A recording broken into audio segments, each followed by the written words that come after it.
Bienvenidos a todos y todas. Esta es la segunda clase del módulo Representación del curso preuniversitario de la carrera de Arquitectura en la Universidad Nacional de San Martín. En esta segunda clase vamos a iniciar el segundo módulo temático de la asignatura, denominado Materia. Vamos a ver esta clase teórica, a continuación responder el cuestionario de verificación y seguido a eso van a encontrarse a través de una videoconferencia con su docente a cargo del grupo para revisar el avance de los trabajos prácticos del módulo 1, Geometría, y revisar las consignas para el trabajo práctico número 2. Al finalizar la clase de hoy van a cargar a través del Google Classroom los avances de la consigna número 2 y antes de comenzar la clase 3 vamos a cargar la versión revisada.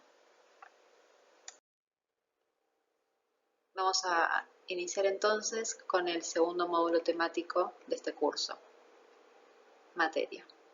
En la clase pasada hablamos sobre la geometría y cómo los arquitectos utilizamos sistemas de notación específicos que nos permiten describir los objetos que proyectamos. La geometría nos permite establecer relaciones de medidas y posición entre partes, es decir, describir organizaciones. Ahora, ¿qué es lo que los arquitectos organizamos? El segundo módulo de este curso va a enfocarse sobre la materia, es decir, las cualidades físicas y tangibles de la forma, la construcción de las envolventes de los edificios, los muros, los techos, los pisos, que definen en su interior un espacio habitable específico. ¿Cuáles son las herramientas que usamos los arquitectos para proyectar, organizar y describir la forma que adquirirá esa materia, es decir, la forma de los edificios que imaginamos? Vamos a comenzar definiendo el sistema básico que usamos los arquitectos para representar, el sistema de proyecciones. Una proyección consiste en representar, trasladar y traducir las tres dimensiones de un objeto a las dos dimensiones del plano. En todos los sistemas de representación, la proyección de los objetos sobre el plano de cuadro o de proyección se realiza mediante rayos proyectantes o líneas imaginarias que parten desde un foco determinado y pasando por todos los puntos del objeto, proporcionan en su intersección con el plano de cuadro la proyección de dicho punto. Podemos ver de una forma bastante gráfica cómo se produce la proyección de objetos en tres dimensiones sobre un plano bidimensional en estas imágenes de la izquierda de un artista que se llama Rashad Al-Akrabov, que produce estas obras de arte con sombras. Él pone unos proyectores, una serie de objetos que son chatarras de electrónica y produce a partir de la disposición de esos objetos y la distancia del foco de la luz con respecto a los objetos y de los objetos con respecto a la pared, unas sombras bidimensionales planas que definen la intersección justamente entre una línea imaginaria que parte del foco de luz, pasa por cada uno de los contornos de los objetos y se proyecta en la pared como una sombra continua. Un sistema análogo a este es el que utilizamos los arquitectos para producir dibujos planos y bidimensionales que representan objetos en tres dimensiones en el espacio.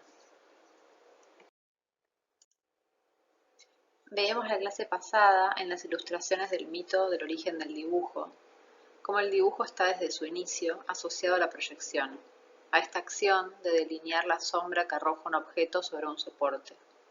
En el momento de su trazado, veíamos, Diboutades no seguía por el perfil del cuerpo de su amante, sino por el contorno de su sombra, una proyección abstracta, una premonición bidimensional de un cuerpo que pronto se encontrará ausente. Y veíamos también cómo, de acuerdo a las distintas interpretaciones del mismo mito, una imagen producida por un pintor y una imagen producida del mismo mito por un arquitecto, aparecen también dos tipos de proyecciones posibles. Decía Stendhal que en la versión de la tradición académica francesa, esa imagen interior, donde la luz proviene de una vela y la escena se desarrolla en un ambiente íntimo. Los rayos de la vela, focalizados y en cierta forma deformados, dan lugar a un tipo de proyección similar a la perspectiva, una proyección cónica. Podemos ver cómo el foco de luz está presente en el cuadro, es esa vela que vemos acá atrás, el objeto que está proyectado es el cuerpo, y la proyección en la pared está deformada con respecto a la medida del cuerpo. La proyección de la cabeza de Diego Boutades tiene mayor tamaño que la cabeza real de ella. En la versión de Schinkel, la escena tiene lugar al aire libre y los rayos de sol son la fuente luminosa. Los rayos solares, que a todos los efectos y propósitos se consideran paralelos, dan lugar en consecuencia a una especie de proyección ortográfica. La imagen del arquitecto utiliza la proyección abstracta de un dibujante mecánico, mientras que la versión del pintor, que veíamos antes, emplea una proyección pictórica. En una proyección ortográfica, los rayos que proyectan son paralelos entre sí. Esto significa que al estar ese foco tan lejos o en el infinito, podemos imaginar que el Sol está lo suficientemente lejos como para que los rayos se mantengan paralelos. Esto hace que la proyección y el objeto a proyectar mantengan su relación de medida. Si vemos la relación entre el objeto y su proyección, la medida de la cabeza se mantiene igual. Es decir, que los rayos que la proyectan son paralelos. Y en este caso, el foco del cual parten esos rayos no lo vemos porque está en el infinito. Este tipo de proyecciones ortográficas o paralelas son las que los arquitectos utilizamos para realizar dibujos bidimensionales. Uno de los dibujos que probablemente conozcan o hayan oído nombrar y que más frecuentemente utilizamos los arquitectos es el dibujo en planta. La planta es un dibujo técnico que representa en proyección ortogonal y a escala una sección o un corte horizontal de un edificio, es decir, la figura que forman los muros y tabiques a una altura determinada. Convencionalmente, las plantas se dibujan a una altura de corte de aproximadamente 1 metro, como si pasáramos un serrucho por todo el edificio a la misma altura en forma paralela y miráramos para abajo. El plano de planta representa líneas de desniveles y sólidos seccionados, correspondientes a muros y tabiques, que son en términos generales particiones, ya sean soportantes o exentas de cargas. Estas particiones y los desniveles determinan los desplazamientos de las personas, los trayectos posibles en el edificio. Estas particiones también pueden ser cerramientos que restrinjan el paso de la luz, el sonido, el aire y el calor en el estrato horizontal en que nos movemos, configurando recintos con diversas condiciones de privacidad y protección. De modo que en total, los elementos graficados en el plano de planta determinan un conjunto de percepciones y actos posibles. Actos y percepciones son acontecimientos, y un conjunto de acontecimientos queda descrito en un relato. El plano de planta es un relato, no la narración imposible de todo lo que ahí podría suceder, sino más bien de aquello que puede asegurarse que no sucederá. El sentido de la arquitectura es dar esa específica seguridad para contrarrestar la precariedad de la existencia humana en su desnudez. La planta es entonces el plano del campo de juego de la vida de sus habitantes. En la arquitectura, el plano es un plan, una planificación. El arquitecto cuando dibuja, legisla, como ya dijimos, al establecer un cierto orden de libertad a sus moradores, por dónde pueden moverse, hacia dónde pueden mirar, dónde pueden reunirse de a muchos y dónde pueden pasar de a pocos, por dónde va a entrar la luz, por dónde va a entrar el aire, por dónde pueden salir al exterior. Todos esos límites son los que definen la materia de la que está hecho los edificios y está organizado por el plano hecho en planta, que define los movimientos horizontales de las personas en los edificios. Vamos a ver ahora algunos ejemplos. En 1962, Eduardo Sacriste, un arquitecto argentino, publicó el libro Huellas de edificios. Es una colección de plantas de arquitectura redibujadas. Como un dibujo sobre el suelo, la planta no solo anticipa la disposición de un futuro edificio. La planta también es una abstracción conceptual, y entendiéndola como una huella que inscribe una marca en el territorio, Sacriste activa ese potencial de esta herramienta más allá de su instrumentalización en el proceso de diseño. Él dice, cuando caminamos por el borde borroso de un lago y miramos las huellas de las pisadas de los animales, podemos ver que allí estuvo un caballo, una vaca, un elefante, una serpiente, un cangrejo, un pájaro. Si no reconocemos la huella, podemos adivinar fácilmente el tipo de animal que dejó allí su marca. En otras palabras, podemos clasificar la huella en algún grupo. Podemos inferir su volumen, el peso y otras particularidades del animal.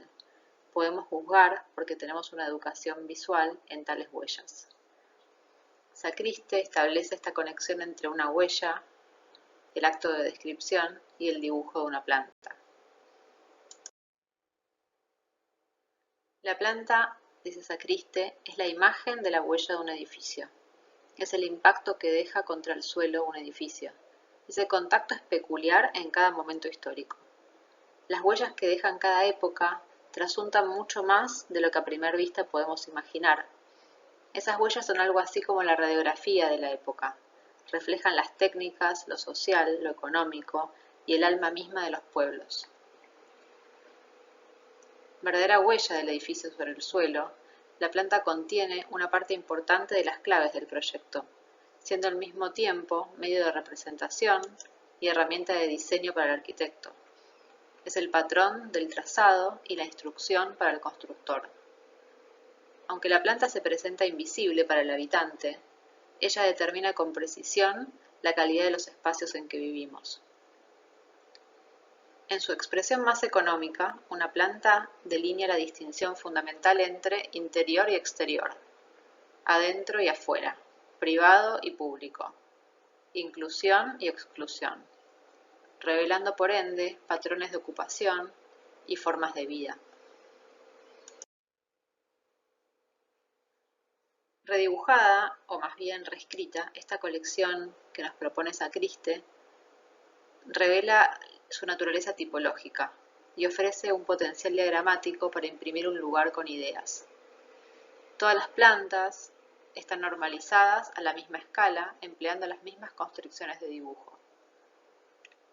Las plantas de Sacriste se detienen en un solo plano, y los 45 edificios que redibuja se despojan de sus pasados y de sus historias para convertirse en estructuras abstractas, sin historia, sin geografía, que se descontextualizan del entorno en donde están, de la época en que fueron hechos, y producen una versión atemporal en el papel, que podemos ahora ver juntas y comparar.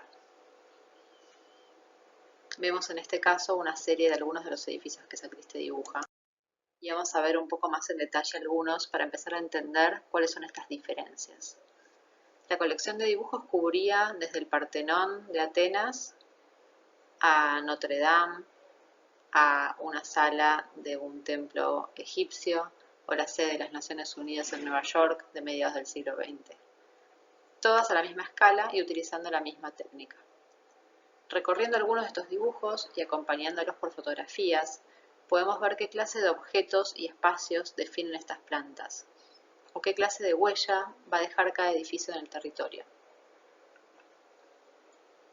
El templo de Khons en Luxor, en Egipto, del año 1100 a.C., construido con piedras de gran tamaño y muy pesadas, donde vemos una planta donde casi todo es masa, casi toda la planta está llena de materia. Y vemos también desde el exterior, en la foto de arriba, un volumen casi macizo, sin perforaciones. Y en el interior, ese patio, que está ocupado por unas columnas de gran diámetro, muy cercas unas de las otras, construidas con determinadas tecnologías constructivas que estaban disponibles hace 3000 años. Vemos además que a este templo podemos ingresar por un punto y vamos atravesando distintos espacios en un recorrido lineal que lo atraviesa de un extremo al otro. Unos siglos después, en la Grecia clásica, podemos ver otro templo, el Partenón. La planta nos describe un espacio central, interior, bastante cerrado hacia el exterior, macizo, casi inaccesible. Y por fuera, una serie de columnas que lo envuelven y definen un espacio exterior, una especie de galería, construido por una envolvente hecha de columnas, que está relativamente abierta hacia el exterior, y que es similar en todas sus caras. El ritmo que definen estas columnas y el espacio entre ellas es lo que va a dar esa cualidad a la envolvente. Sabemos que en Grecia las ceremonias religiosas sucedían en el exterior de los templos y el interior estaba solamente reservado para los sacerdotes. Podemos imaginar de alguna manera cómo era el uso de estos espacios a través de la descripción de la planta. Bueno, el Panteón de Agripa en Roma del año 25, otro templo en este caso urbano, donde podemos reconocer ya un frente, una fachada hacia la ciudad. Esta loggia, esta galería de columnas, por donde comprendemos que accedemos a un espacio central de planta circular, definida por un muro muy grueso. Un muro que parece ser muy liso hacia el exterior, pero muy rugoso hacia el interior. Y va definiendo en ese espesor una serie de espacios de menor tamaño, pequeños altares y ábsides, que son apéndices de este espacio central, donde también vemos en el centro de la planta la proyección del óculo que permite que la luz entre verticalmente al interior por un solo punto. Podemos imaginar que en el interior de este templo podían reunirse muchas personas al mismo tiempo, y de hecho sabemos que su uso ha cambiado a lo largo de la historia, adaptándose a distintos momentos históricos y a distintas formas de uso de la ciudad. O ya en la Edad Media vemos alguna planta de una iglesia gótica, donde reconocemos una serie de elementos rítmicos que con los avances de las técnicas constructivas de la época permitían desarmar el muro, sacar parte de la estructura hacia el exterior de los edificios en estos contrafuertes, donde los elementos de soporte, las columnas y las vigas de las cubiertas eran muy esbeltas y etéreas, y podían producir estos espacios interiores muy transparentes en relación con los que veíamos antes, con grandes paños vidriados que permitían el ingreso de la luz, marcando también un cambio fundamental en la experiencia espacial de estos espacios interiores.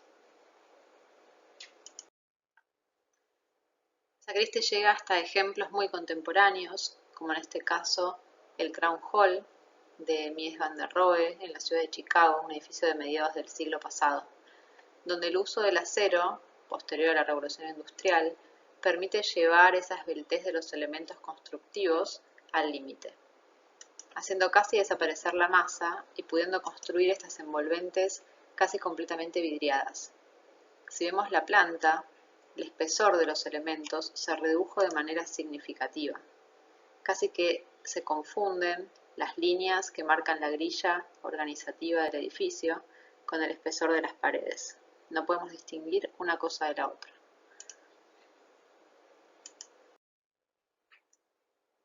En lugar de eliminar el tiempo, el traer estos ejemplos desde el pasado comprime al pasado, lo visualiza y lo presenta en todas sus épocas y lugares como un conocimiento actualizado que nos sirve hoy en día. Extraídas y editadas, estas plantas son tipificadas a través de un acto de abstracción que no es ni mecánico ni neutral, porque al representar estos proyectos de forma tan genérica, equivalente y en tiempo presente, se convierten en huellas, en trazos fundamentales en un pedazo de tierra.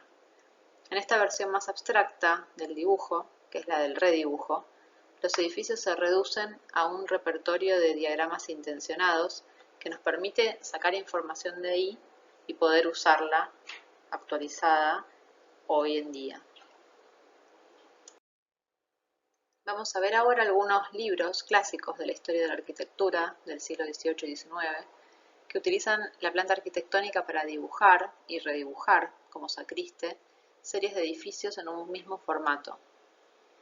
El primero que vamos a ver es Las ruinas de los más bellos monumentos de Grecia, de 1758, donde Julien David Leroy utiliza un marco de dibujo comparativo para registrar el desarrollo de la iglesia cristiana en el tiempo.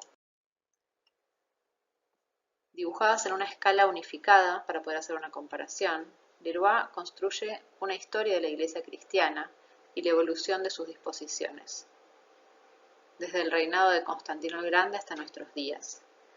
Una comparación entre la arquitectura de los templos egipcios, hebreos, fenicios, griegos, romanos y cristianos en Occidente. Las representaciones de los edificios, con sus transformaciones a través del tiempo, nos demuestran cuáles eran sus cualidades invariables y cuáles las que fueron cambiando a lo largo de la historia.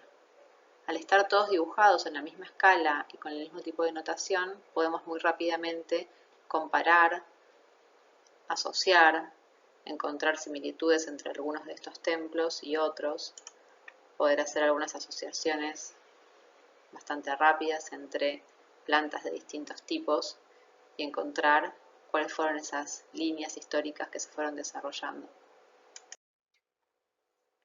Otro caso es el compendio de lecciones de arquitectura de Durán, que él fue más allá que Leroy al extender la lógica de los grabados, comparando no solo los edificios completos, sino también partes que eran extraídas de sus contextos originales.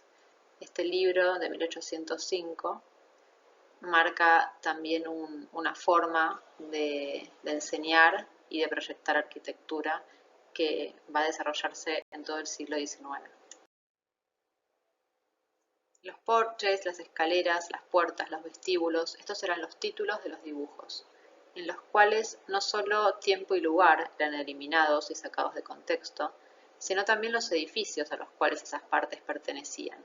Aparecen directamente tramos, partes de los edificios que el autor quería estudiar en forma comparativa.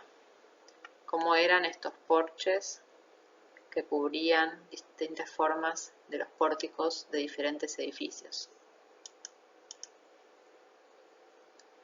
En su obra, Lecciones de Arquitectura, las partes de los edificios son extraídas y abstraídas de su contexto original, adquiriendo una existencia absoluta y autónoma en el espacio de la página. Organizando tipologías que extraían información de edificios existentes, la generalizaban y la convertían en un método proyectual. Para Durán, la identificación de los elementos fundamentales de la arquitectura y los principios generales para su montaje o puesta en relación significaban estudiar, comparar y clasificar las arquitecturas del pasado.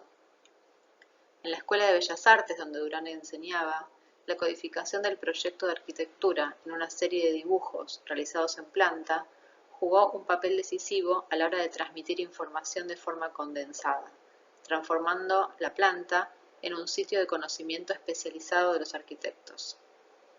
Para la tradición de las bellas artes, estos dibujos no estaban destinados a ser terminados, sino solo esbozados a través de esta técnica llamada indicaciones, dejando que la planta general fuese inferida solo desde una parte.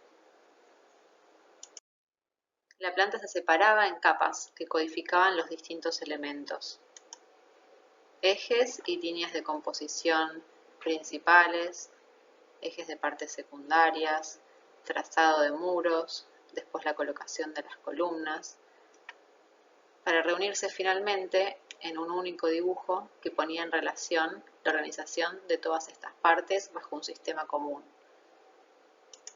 En el libro de Sacriste, en el libro de Leroy y de Durán, el dibujo de la planta no solo representa, sino que también analiza, escala, mide, ordena y selecciona lo relevante de lo irrelevante. Redibujar edificios y sus partes a la misma escala y bajo la misma forma de visualización nos permite comparar y por lo tanto evaluar, volviendo al redibujo una suerte de organización de tipologías, donde encontramos lo que es similar pero que es diferente. En 1860, Gottfried Semper, uno de los arquitectos alemanes más importantes del siglo XIX, publica El estilo. En una parte de este libro describe también, usando la planta de una serie de edificios históricos, una tipología. En este caso, el templo griego, y va a encontrar las variaciones de un mismo modelo. La planta trabaja en este caso también como un diagrama que permite comparar muy directamente información de una serie de casos que son análogos, porque son casos muy cercanos, son todos templos del mismo periodo histórico, dibujados en una misma escala y con la misma notación. De estos 38 templos que muestra comparativamente, podemos rápidamente evaluar sus similitudes y sus diferencias, cómo es el desarrollo de esta tipología a lo largo de un periodo histórico en un sitio en particular. Encontrar esas sutiles diferencias que hacen que cada uno sea levemente diferente del otro. La diferencia de su tamaño, de la posición de su cela, de la medida y la distancia entre sus columnas, la cantidad de líneas de columnas que había entre el centro y el frente, su disposición, la proporción de su planta, etc. A finales del siglo XIX, Augusto Joassi publica La historia de la arquitectura en 2 tomos. Es una descripción formal, sistemática, de la arquitectura histórica, y él usa un sistema de notación, también muy continuo y preciso, para establecer una lectura muy continua de la práctica arquitectónica a través de unas ilustraciones que son muy homogéneas. En esta historia de la arquitectura, Joassi muestra 1700 obras, todas dibujadas de la misma manera, con una axonométrica, isométrica, que nos permite ver al mismo tiempo planta, sección y elevación. La serie del dibujo es muy sistemática y todas las láminas de él están planteadas del mismo modo. Vamos a ver algunas que generalmente son vistas cenitales y solo muestran fragmentos de los edificios, en ningún caso vemos la imagen total. Son vistas en axonometría, es decir, representando los 3 ejes de un objeto tridimensional, y vistas desde abajo, algo que era prácticamente inédito en los libros de historia. El verlo desde abajo nos permite comprender la relación entre la planta y el volumen del edificio. Y podemos ver acá algunos de los edificios emblemáticos de la historia de la arquitectura que ya recorrimos antes, como el Partenón o el Panteón de Roma, o algunas iglesias románicas de la Edad Media. Este dibujo pone en relación al volumen del edificio con su planta, haciendo énfasis en la forma en que el edificio llega al terreno, algo parecido a lo que hacía Sacriste, entendiendo esas huellas de los edificios, pero en 3 dimensiones, entendiendo cómo varía esa relación entre el edificio y el suelo a lo largo de la historia. Aquí podemos ver al mismo tiempo la materia, es decir, los muros, las columnas, los pilares y el espacio que esa materia define. Y podemos nuevamente interpretar cómo va a ser esta relación específica entre planta y espacio interior en cada periodo histórico, pudiendo relacionar las formas de construcción y las formas de uso en estos edificios. Aquí, a diferencia de los casos que veíamos en Semper o también en Durán, la serie hace continuas y comparables partes de contextos muy alejados en el tiempo y en el espacio. No toma el desarrollo de una misma tipología, sino edificios muy diferentes entre sí, un templo griego, una terma romana, una catedral gótica, y podemos no concentrarnos en la variación de la tipología, sino en las diferencias de organización en relación a las técnicas constructivas de cada época. El edificio entonces está descontextualizado a través de esta técnica de dibujo continua y precisa, que es el dibujo axonométrico en 3 dimensiones, que elimina los puntos de fuga y el sujeto y saca de lugar al objeto en el espacio y también en el tiempo. Vemos a todas estas partes comparables entre sí, concentrándonos solamente en un tema que queremos estudiar. En estas axonométricas de Joassi podemos ver no solo la organización en planta de los elementos, sino también los sistemas constructivos y las formas de combinación entre las partes. Y ver el progresivo paso de las técnicas de construcción masivas en los primeros edificios a sistemas más complejos de combinación de partes. En este texto que vamos a leer ahora un extracto de Reiser y Umemoto, describen esa cualidad de la arquitectura de moverse entre la continuidad y la discontinuidad. Dice, solo la naturaleza es verdaderamente continua. Los constructores de edificios deben confrontar con la construcción en partes, operando así, desde el pecado original, el deseo de continuidad y discontinuidad es el origen del placer y el dolor, la virtud y el vicio. El hombre es finito, y así también lo son sus productos. La arquitectura moderna establece en este sentido un nuevo contrato con los medios de producción. Si veíamos en los edificios de Grecia, de Roma, de la antigüedad, esta construcción masiva con materiales casi uniformes en todo el edificio, construidos con piedra, utilizando sistemas muy artesanales. La arquitectura moderna, posterior a la Revolución Industrial, valiéndose de estos avances industriales y de la fabricación en serie de muchos de esos elementos, junta estas formas de producción con algunas tradiciones artesanales que aún continúan vigentes. La técnica de construcción, entonces, no es una, sino que es la organización de un conjunto de técnicas diferentes que están cada una en diversos niveles de evolución. Algunas siguen haciéndose como hace miles de años y algunos elementos de la construcción tienen tecnologías que son muy nuevas. A menudo estas tecnologías y estos elementos están elaboradas por separado, físicamente, en lugares diferentes, por personas diferentes y dispuestas de acuerdo con una finalidad unitaria que es en definitiva el proyecto, que va a establecer una forma específica y exclusiva en que estos elementos se juntan. Esto es la definición del detalle, es decir, la forma precisa en que ese conjunto de técnicas se reúne para producir un edificio que es diferente cada vez. Este es en definitiva el campo de acción más específico del arquitecto. Podemos volver a Mies van der Rohe en el Crown Hall, tomando este dibujo que nos mostraba Sacriste, y podemos ver cómo el límite, la envolvente de este edificio, está construida por una serie de elementos que están colocados siguiendo determinada modulación, definida por una grilla, que domina la organización de los elementos en la planta. Podemos ver la medida de esta grilla que modula el edificio y la posición de los elementos en relación a ella.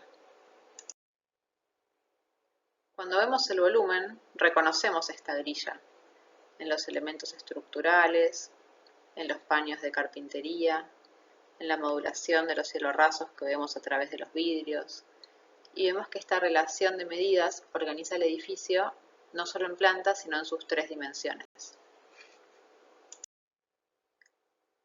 Cuando vemos la planta a mayor distancia, podemos ver la grilla como el sistema de organización general, que pareciera poder crecer infinitamente. Sin embargo, aparecen una serie de ritmos de segundo orden. La posición de las columnas, que las reconocemos por ser estas piezas de mayor tamaño en la envolvente, que vemos que también tienen mayor altura cuando vemos la fachada porque están asociadas a las vías que están sobre el techo. Y estas columnas, por sobre la modulación de esta grilla, definen tres intervalos. Un espacio central que está ocupado por algunos servicios, algunas escaleras y dos espacios vacíos en los laterales. En este eje central reconocemos también el acceso al edificio. Cuando vemos en el dibujo de la derecha a mayor escala el detalle de la envolvente, reconocemos esa serie de elementos constructivos que responden a la modulación de la grilla. Las columnas de soporte, de mayor tamaño, estas columnas secundarias de menor tamaño que soportan la fachada, los parantes de la carpintería metálica, que son los que alojan a los vidrios. Y todos estos elementos se reúnen en esta fachada transparente, construida de elementos industrializados, donde cada elemento establece su medida propia de acuerdo a las formas de fabricación de la industria, pero adquiere su forma de ensamblaje, la forma en que se relaciona con los otros elementos en el proyecto. Podemos ver el detalle de 3 columnas metálicas proyectadas para 3 edificios diferentes en 3 momentos por Mies. Podemos reconocer que todas tienen una proporción cuadrada, una forma de cruz y una medida similar, y cumplen la misma función estructural en los 3 edificios. Sin embargo, hay una diferencia sutil, pero significativa, en el tipo de ensamble que cada columna supone y cómo se va a percibir desde el exterior. La primera columna es del pabellón alemán de 1929 en Barcelona, la segunda de la casa Tugendhat en Brno en 1930 y la tercera de la nueva Galería Nacional en Berlín de 1968. Vamos a empezar por la última, la columna de la nueva Galería Nacional de Berlín, la más actual de las 3. Es también la más simple en apariencia en su construcción, combinando unos perfiles T y unas planchuelas metálicas que quedan expuestos, armando una columna de aristas rectas y muy marcadas, donde vemos muy claramente esas caras que son planas y que las reconocemos por el efecto de la luz y la sombra. Estas columnas se ponen en relación con un espacio muy modulado, donde la estructura está expuesta en su totalidad y podemos identificar todos los elementos que conforman la cubierta como un sistema. Estas columnas que veíamos en el detalle pasan por afuera del edificio, más allá de la carpintería de vidrio, que es muy liviana, y en definitiva esa cubierta termina organizando un espacio único, continuo y flexible, donde las columnas se posicionan en un punto determinado por esa grilla estructural. La columna de la casa Tugendhat en 1930 se nos presenta como una pieza un poco más compleja, es la definición de su detalle. Su interior es este núcleo que soporta las cargas y está conformado por 4 perfiles en forma de ángulo, que están unidos entre sí por unas piezas de ajuste. Pero este núcleo estructural está envuelto ahora por otra pieza, una lámina de acero plegado que está además cromado y se va plegando en forma curva, eliminando toda arista recta. Vemos en las fotografías cómo estas columnas, que son brillantes y reflejan la luz, se tiñen de los colores de su entorno, participando en este juego de reflejos. La relación de las columnas con los demás elementos, planos de madera, de mármol, de distintos materiales y distintas formas, y un cielo raso plano, blanco y liso. Esto hace que no podamos identificar tan fácilmente la organización de la planta. No reconocemos grillas ni módulos donde estén posicionadas estas columnas. La primera de las columnas, la del pabellón de Barcelona de 1929, se da en una situación similar. Una columna de hierro macizo envuelta por una lámina de metal cromado, en este caso con bordes más rectos, pero que nuevamente utiliza la cualidad de esta superficie reflejante para relacionarse con lo que la rodea. Podemos ver cómo el elemento de columna refleja y toma parte de los brillos y colores del pabellón. Reconocemos sus caras brillantes e iluminadas en contraste con otras caras en sombra. También acá la columna aparece como un elemento que se pone en relación con otra serie de elementos en una organización de partes. Vemos que hay planos de distintos materiales, verticales, horizontales, carpinterías, otros elementos lineales. Algunos planos son de mármol, otros de vidrio, las carpinterías también están cromadas. Reconocemos que todos son materiales brillantes, que producen reflejos múltiples y variados, desorientando al visitante en un espacio que es continuo y difuso. Espacio que se nos hace transparente y comprensible desde la organización de la planta. La planta que nos revela la organización de estos elementos, los módulos estructurales que dan la posición a las columnas, las grillas que modulan los pisos, los planos que definen distintos espacios.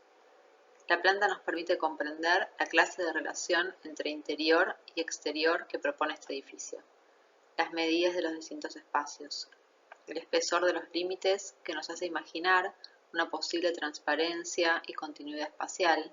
Sin embargo, no nos cuenta demasiado sobre esa experiencia que está definida por las cualidades y los comportamientos de esa materia, que la planta organiza, pero que no describe tan exhaustivamente, que se termina de definir por la inclusión del color, del reflejo, de la transparencia y de la luz. Podemos ver en la planta de un proyecto no construido de Mies, de 1924, Casa de Campo de Ladrillos, una organización que podemos entender muy análogamente a la del pabellón, una serie de planos ortogonales que no se tocan entre sí y definen un espacio continuo donde podemos imaginar que vemos a través de esos planos hacia el paisaje casi infinito. Sin embargo, cuando vemos con mayor atención la planta, descubrimos en la forma de dibujar esos muros una huella material diferente. Aparece la medida del material que los construye, en este caso el ladrillo, y podemos ahora imaginar un espacio completamente distinto al del pabellón, conformado ahora por planos verticales, pero de un material completamente diferente a los mármoles, a los vidrios y a los metales cromados, en este caso el ladrillo.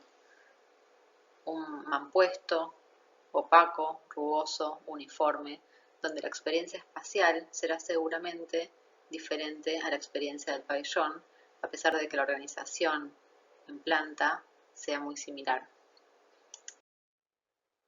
Y podemos volver ahora a las casas con las que estamos trabajando para empezar a identificar, conociendo ya el tipo de organización geométrica que tienen, cómo es ahora la materia de las que están proyectadas.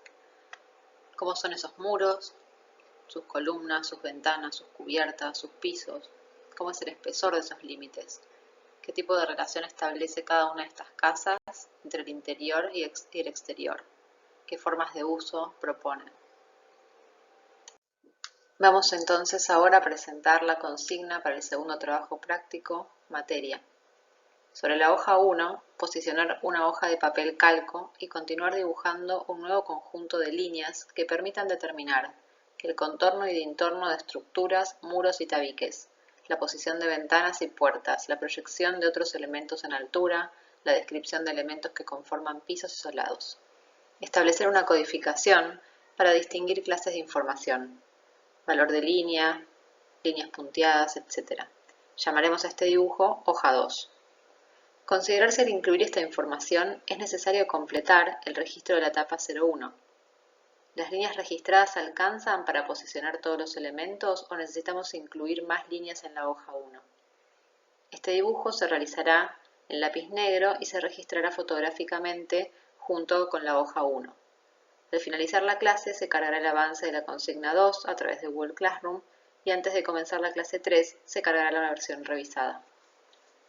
Como venimos comentando hasta ahora, el trabajo que vamos a realizar es un trabajo acumulativo, hecho de distintas etapas o distintas capas, donde cada trabajo va revisando lo que se hizo la clase anterior.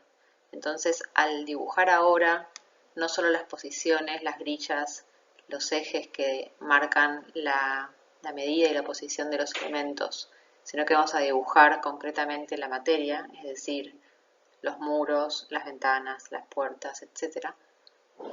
Necesitamos evaluar si la infraestructura que habíamos dibujado en la hoja 1 alcanza para posicionar todo lo que queremos dibujar o necesitamos actualizar ese primer trabajo.